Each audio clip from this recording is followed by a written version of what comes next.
প্রিয় ভাইরা মা বোনেরা, হঠাৎ ধনী হওয়ার এবং ঋণ থেকে মুক্ত হওয়ার গোপন দোয়া, আল্লাহ আকবার, 100% পরীক্ষিত সহজ দোয়া আপনারা সকলেই পারবেন ইনশাআল্লাহ। নবী মুসা আলাইহিস সালাম এই দোয়া পাঠ করে যেমন ধন সম্পদ টাকা পয়সার মালিক হয়েছিলেন, জায়গা জমিনের মালিক হয়েছিলেন, ঠিক তেমনি ভাবে তিনি নেককার পরহেজগার স্ত্রীর জীবন সঙ্গী হয়েছিলেন। আল্লাহ আকবার। এই দোয়া পাঠ করলে আপনি অনেকগুলো উপকার পাবেন ইনশাআল্লাহ। আপনি টাকা পয়সার মালিক হবেন, জায়গা জমিন ধন সম্পদের মালিক হবেন, ঠিক তেমনি ভাবে নেককার পরহেজগার স্ত্রী পেয়ে যাবেন। আল্লাহ আকবার। আর মহিলা মা বোনেরা করলে তাহলে আপনার স্বামীও নেককার হবে, পরহেজগার হবে, দিনদার হবে, আপনাকে ভালোবাসবে, মহব্বত করবে, আপনাকে ছাড়া সে কোথাও যেতে পারবে না ইনশাআল্লাহ। কারণ এটা কোরআনী আমল। সূরা কসসের 24 নম্বর আয়াতের ছোট্ট একটি অংশ মাত্র। যদি আমলটি করতে পারেন, দোয়াটির উপরে আমল করতে পারেন, কপাল খুলতে শুরু করে দিবে, ভাগ্য পরিবর্তন হওয়া শুরু হয়ে যাবে। আল্লাহ রাব্বুল আলামিন আপনার জীবনটাকেই পাল্টে দিবে ইনশাআল্লাহ, যদি ধৈর্য ধরে শুরু থেকে শেষ পর্যন্ত আজকের এই আমলের ভিডিওটি আপনি দেখে আমলটি শিখতে পারেন। তাই প্রিয় ভাইরা মা বোনেরা, যদি আপনার পরিবার সংসারে অনেক বেশি অভাব অনটন থাকে, দারিদ্রতা থাকে, দুঃখ কষ্ট থাকে, অভাব অনটন আপনাকে চতুর্দিক থেকে ঘিরে ফেলেছে, কোনো মতে আপনি জীবন যাপন করতেছেন, না আছে আপনার ভালো একটা চাকরি, না আছে ভালো একটা ব্যবসা বাণিজ্য, কোথাও আপনি কোনো কিছু করতে পারছেন না, বিদেশে যাবেন ভালো একটা ভিসা পাচ্ছেন না, অনেক কষ্টের মধ্য দিয়ে আপনি জীবন পার করতেছেন, তাহলে আমি বলবো মাত্র 1 সপ্তাহ একটি নিয়মে আজকের এই আমলগুলো করেন। আল্লাহ পাক রব্বুল আলামিন অবশ্যই আপনার জন্য রিজিকের দরজা উন্মুক্ত করে দিবেন। চতুর্দিক থেকে কুদরতিভাবে রিজিক আসার মতো ব্যবস্থা আপনার পরিবার সংসারের মধ্যে আল্লাহ তাআলা করে দিবে ইনশাআল্লাহ। প্রিয় ভাইরা মা বোনেরা, যেমনই ভাবে নবী মুসা আলাইহিস সালামকে আল্লাহ তাআলা ধন সম্পদ দিয়েছিলেন, টাকা পয়সা দিয়েছিলেন, নেককার স্ত্রী দিয়েছিলেন, শুধুমাত্র এই দোয়ার আমল করার কারণে ইনশাআল্লাহ আপনাকেও দিবে। যদি আপনি আল্লাহ তাআলাকে রাজি খুশি করাইতে পারেন, সন্তুষ্ট করাইতে পারেন আপনার আমলের মাধ্যমে, আপনার দোয়ার মাধ্যমে। প্রিয় ভাইরা মা বোনেরা, একটা কথা মনে রাখবেন, আপনার ভাগ্য, আপনার তাকদীর, আপনার নসিব পরিবর্তন হবে না শুধুমাত্র একটা জিনিসের মাধ্যমে। নবী করিম সাল্লাল্লাহু আলাইহি ওয়াসাল্লাম বলছেন, আত-তাকদীরু লা ইয়ারুদ্দু ইল্লা বিদ-দুআ। মানুষের ভাগ্য, মানুষের তাকদীর পরিবর্তন হয় শুধুমাত্র মানুষের আমলের মাধ্যমে, মানুষের দোয়ার মাধ্যমে। এজন্য প্রিয় ভাইরা মা বোনেরা, আল্লাহর কাছে আপনি ভিক্ষুকের ন্যায় ভিক্ষা চাইবেন, আমল করে আল্লাহর কাছে দোয়া করবেন, মুনাজাত করবেন। আল্লাহ রাব্বুল আলামিন নিজেই বলছেন, আল্লাহুল গনিয়্যু ওয়া আনতুমুল ফুকারা।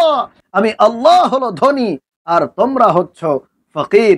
সুতরাং তোমরা আমার কাছে যদি ফকিরের বেশে ভিক্ষুকের ন্যায় ভিক্ষা চাও, অনুনয় বিনয় করে কান্নাকাটি করে আমার কাছে চাও, আমি আল্লাহ অবশ্যই তোমার চাওয়া, তোমার দোয়া কবুল আর মঞ্জুর করে নিব।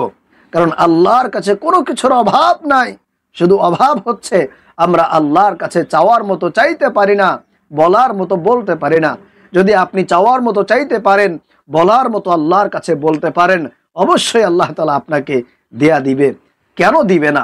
নবী মুসা আলাইহিস সালামকে যদি দিতে পারেন, আরো মানুষকে যদি দিতে পারেন, আপনাকে কেন দিবে না? আপনাকে আল্লাহ তাআলাকে খুশি করাইতে হবে, সন্তুষ্ট করাইতে হবে। যদি আপনি এটা করতে পারেন, অবশ্যই আল্লাহ তাআলা আপনার ভাগ্য পরিবর্তন করবেন, আপনার জন্য রিজিকের দরজা উন্মুক্ত করে দিবেন, আপনার পরিবার সংসার থেকে সকল অভাব অনটন দারিদ্রতা আল্লাহ তাআলা কুদরতিভাবে দূর করে দিবেন। প্রিয় ভাইরা মা বোনেরা, অনেক টাকা পয়সা ঋণ করে ফেলেছেন, কোনোভাবে ঋণ পরিশোধ করতে পারছেন না। এজন্য আমি আপনাকে বলবো, ও প্রিয় ভাইরা মা বোনেরা, একটু কষ্ট করে মাত্র 1 সপ্তাহ আল্লাহর উপরে পরিপূর্ণ ভরসা রেখে, বিশ্বাস রেখে, মনের মধ্যে শতভাগ ইয়াকিন নিয়ে যদি আপনি আমল করতে পারেন, অবশ্যই আল্লাহ আপনার ভাগ্য খুলে দিবেন, আপনার তাকদীর পরিবর্তন হয়ে যাবে। চলুন তাহলে আমি আপনাদেরকে আজকের এই আমলের নিয়মটি বলে দেই।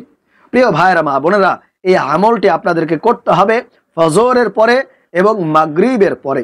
এই 2 সময় আপনারা এই আমলগুলো করতে পারবেন। তাহলে আপনি আমলটি করার জন্য অবশ্যই ফজরের নামাজটা পড়ে নেবেন এবং মাগরিবের নামাজটা পড়ে জায়নামাজের মধ্যে বসে যাবেন। বসার পরে 1 নম্বরে আপনাদেরকে 3 বার ইস্তেগফার পাঠ করতে হবে। যে কোনো ইস্তেগফার আপনি চাইলে পাঠ করতে পারেন। আমার সঙ্গে সঙ্গে আপনারা এই ইস্তেগফারটি পাঠ করতে পারেন। আস্তাগফিরুল্লাহ রাব্বি মিন কুল্লি যামবি ওয়া আতুবু ইলাইহি। 2 নম্বরে 3 বার নামাজের দুরুদে ইব্রাহিমটা পাঠ করবেন। এরপরে 3 নম্বরে আপনাদেরকে পবিত্র কোরআনুল কারীমের সূরা কসসের 24 নম্বর আয়াতের ছোট্ট একটি অংশ আপনারা 3 বার পাঠ করবেন। 3 বার পাঠ করবেন আর মনে মনে আল্লাহর কাছে বলবেন যে আল্লাহ, তুমি আমার সকল অভাব অনটন দূর করে দাও। আল্লাহ, আমার একটা ভালো চাকরির প্রয়োজন আছে। আল্লাহ, তুমি আমাকে ভালো একটা চাকরি ব্যবস্থা করে দাও। আল্লাহ, আমি বিদেশে যেতে চাই। আল্লাহ, তুমি আমাকে সেই ব্যবস্থা করে দাও। আমার ভিসার ব্যবস্থা করে দাও। পাসপোর্ট নিয়ে অনেক জটিলতার মধ্যে পড়ে আছি।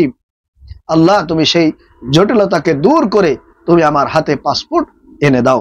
এরকম ভাবে বিভিন্ন অসুবিধার কথা আপনি মনে মনে স্মরণ করবেন আর জবান দিয়ে এই ছোট্ট আয়াতের অংশটি মাত্র 3 বার পড়বেন।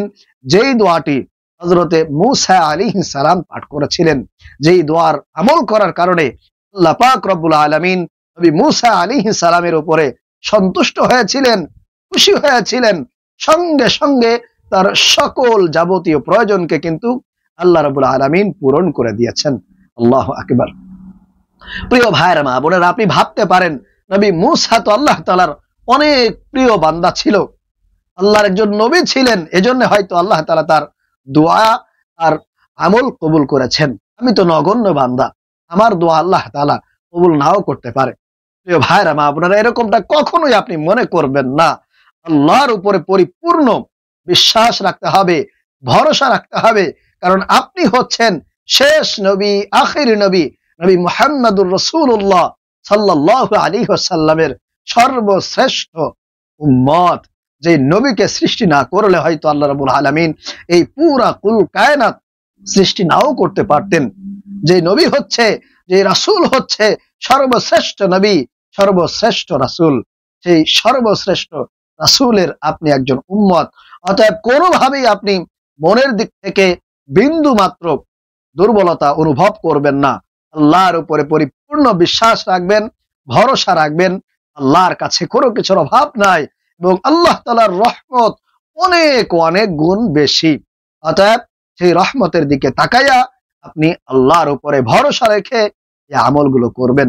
অবশ্যই আপনার বিশ্বাস থাকতে হবে যে আল্লাহ তাআলা আমার ডাকে সাড়া দিবে, আমার আমলগুলোকে কবুল আর মঞ্জুর করে নিবে।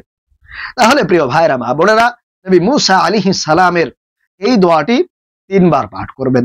সেই দোয়াটি হলো রব্বি ইন্নী লিমা আনজালতা ইলাইয়া মিন খায়রিন ফাকির।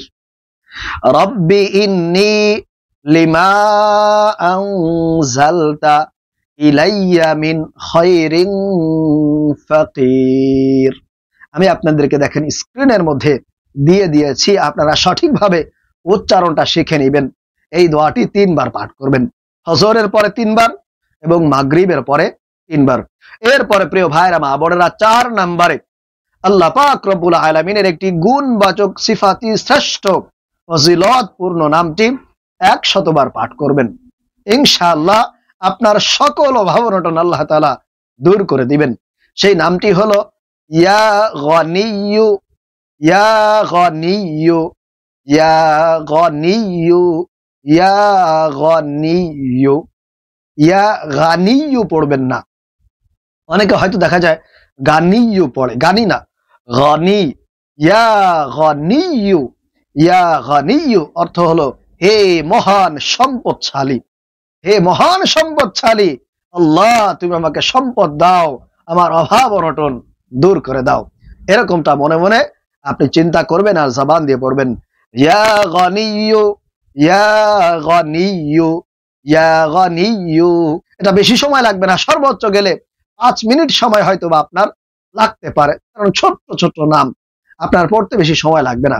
তাহলে আপনি তাসবির দ্বারা নিয়ে পড়বেন ইয়া ওয়াহাবু, ইয়া ওয়াহাবু, ইয়া ওয়াহাবু। এর অর্থ হলো হে অধিক দাতা, হে অধিক দাতা। এই নামটি আপনারা 100 বার পাঠ করবেন। সর্বশেষ আবারও 3 বার দুরূদ শরীফ পড়ে আল্লাহর কাছে দুহাত তুলে ভিক্ষুকের ন্যায় ভিক্ষা চাইবেন। চোখের পানি ছেড়ে দিয়ে অনুনয় বিনয় করে আল্লাহর কাছে দোয়া করবেন। দেখবেন অবশ্যই আল্লাহ তাআলা আপনার দোয়া, আপনার মুনাজাত সঙ্গে সঙ্গে কবুল আর মঞ্জুর করে নিয়েছেন। যে কোনো উপায় আল্লাহ তাআলা আপনার জন্য বের করে দিবেন। রিজিকের দরজা আল্লাহ তাআলা আপনার জন্য মুক্ত করে দিবেন ইনশাআল্লাহ তাআলা। আল্লাহ পাক রব্বুল আলামিন আমাদেরকে আল্লাহর উপরে পরিপূর্ণ ভরসা রেখে, বিশ্বাস রেখে আমলটি করার তৌফিক দান করুন। আমিন।